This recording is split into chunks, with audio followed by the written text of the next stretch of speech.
That's what Lila O'Hare did all those months. I waited too, in the attic. I couldn't leave until I finished Lila's journal. Buddy is taking care of all my expenses. He won't tell me who the people are who want my baby, but I think I know. If I'm right, they could give my baby everything that money could buy. Maybe my baby should have the best life possible. I can't provide it. Buddy says a good mother would care more for her child's happiness than she does for her own. Maybe he's right. Lila waited for someone to come to her rescue. No one did. She seemed to get more tired and hopeless. Buddy kept badgering her. But who was this Buddy? Was he still alive, living here in Santa Luisa? And what was Lila's journal doing in my house? Next day, the rainy season had begun, and the atmosphere inside Santa Luisa High School was equally grim. A sudden, painful acquaintance with multiple tragedies had affected every student and teacher. At lunch in the cafeteria, everyone was talking about the disaster. Doesn't anyone think 2 accidents in less than a week is a little suspicious? Hasn't anyone heard from Police Chief Chalmers? Yeah, I heard it was a loose rail. Yeah, my dad told me that Chalmers said the rail would be fixed, and an accident like this wouldn't happen again for at least another 100 years. A loose rail? Are we supposed to buy that? Oh, Tess, there's no dire plot, no sinister doing. It's just coincidence. Look, I don't want to talk about this gloomy stuff anymore. And I'm having my birthday party Saturday night on the beach, the way I planned. You're having a party now? Yes, Tess, I'm funny that way. I like to celebrate my birthday on the day I was born. You are just asking for trouble, Trudy. Haven't you noticed people have been getting hurt over there? Is that a threat, Tess? After all, you were in the funhouse when Gina fell. Cut it out, Trudy. That is ridiculous. Shame on you, Trudy. Tess would never hurt anyone. Excuse me, please. Ignore her, Tess. She's just being mean. I'm sorry, Candace. I'm leaving. I'm not hanging around listening to that. Okay, bye. That Trudy, she has no right suspecting me. She has no right at all. Wait a minute, Tess. Stop feeling sorry for yourself. At least I'm walking on my own 2 feet, which is more than I can say for poor Gina. Tess drove slowly through the heavy rain to the medical center, past the boardwalk, which was almost deserted. Usually it was busier in bad weather because the arcades were covered. Maybe people were afraid to go there now, Tess said to herself. Maybe the actual target was the boardwalk itself. Could someone want to ruin its business? Dade, Joey, Sherry, and Gina. All of them have parents who are on the board of directors that run the boardwalk. And so is my father. Now that Doss's father has had to resign, there are 7 people on the board.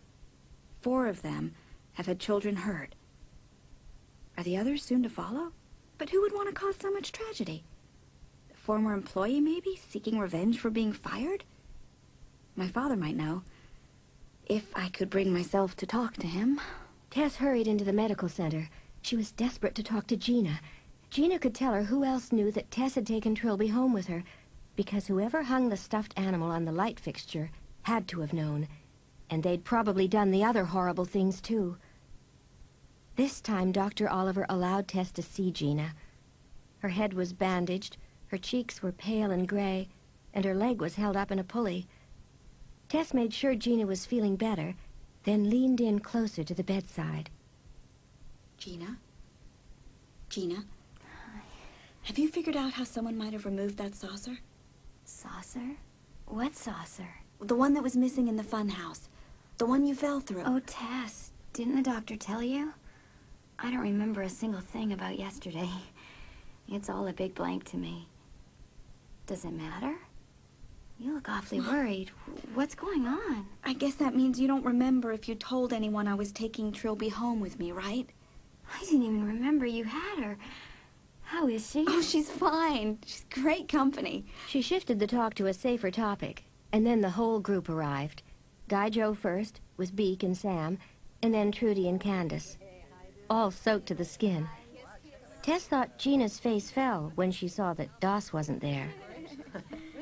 Guys, I hate to tell you, if Nurse Nasty finds you all here, you'll be sorry. There's only supposed to be 2 visitors at a time. Oh, well, Sam I'm doesn't sorry. count. He has a dog. I'm really glad you came, though. good to see you. It's nice to see you. Well, I can stay.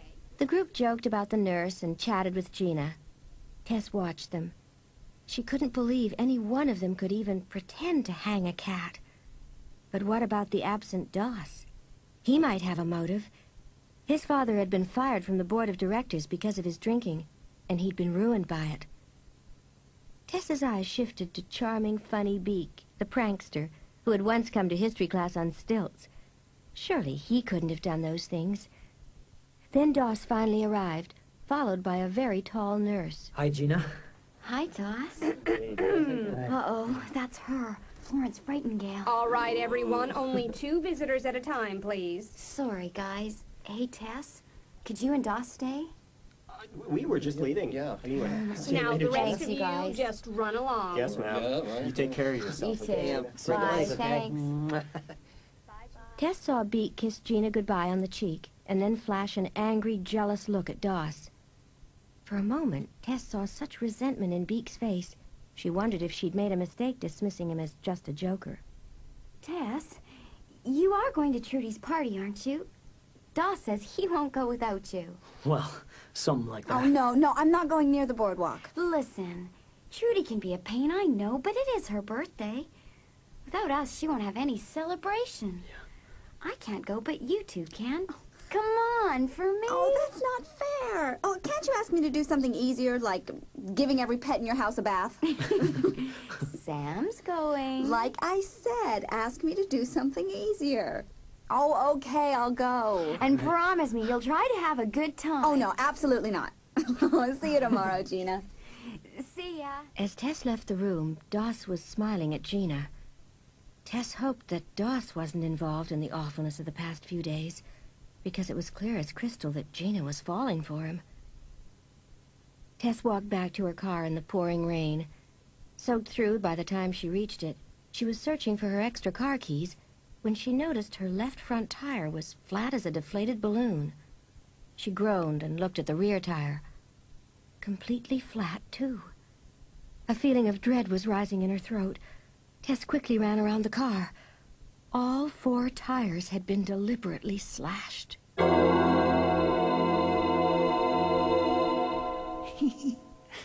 Shredded tires. A little present. I think she knows I've been following her. She keeps looking around. But I don't feel sorry for Tess or any of them. Why should I? Lila made a decision to give up her baby. I knew that would happen. I don't know what else to do. I'm so tired. And Buddy's right. I can't provide what a baby needs. He keeps telling me how much these people want a baby of their own. Doesn't that mean they'll love and care for my baby? I hope so. Anyway, it's too late now. I've signed the papers. I pray I've done the right thing. I know somehow that she didn't. Tess sagged against her car, staring at the shredded tires. Every single one of Gina's visitors knows my car. That means that one of my own friends could be after me. And I have no idea why. The police would never believe that any child of one of the board of directors was responsible for all of this. Anyway, I better get going. I don't want to be standing here stranded when Doss comes out of the hospital any minute now. Tess hurried onto the road leading up the hill towards home, alone in the wind and the rain and the darkness. Where was the tire slasher now, she thought, glancing around her. She decided she'd be safer away from the open road, where she was like a walking target. Better to take a shortcut through the woods. Low-hanging branches jumped out at her, snagging her hair, scratching her face. Several times she sunk up to her ankles in the mud and icy puddles. When she heard a noise, a soft padding sound behind her, she told herself it was a raccoon or a possum. But when the sound came again, she knew she was not alone. She stopped and listened. It was footsteps, an exact echo of her own slogging steps through the mud. Desperately, she tried to run, but her skirt, sweater, and jacket were soaking wet, weighing her down like a suit of lead.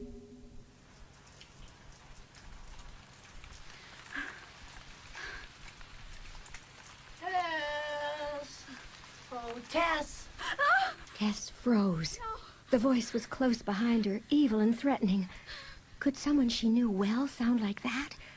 Tess felt like sinking to the soft, muddy ground and lying there.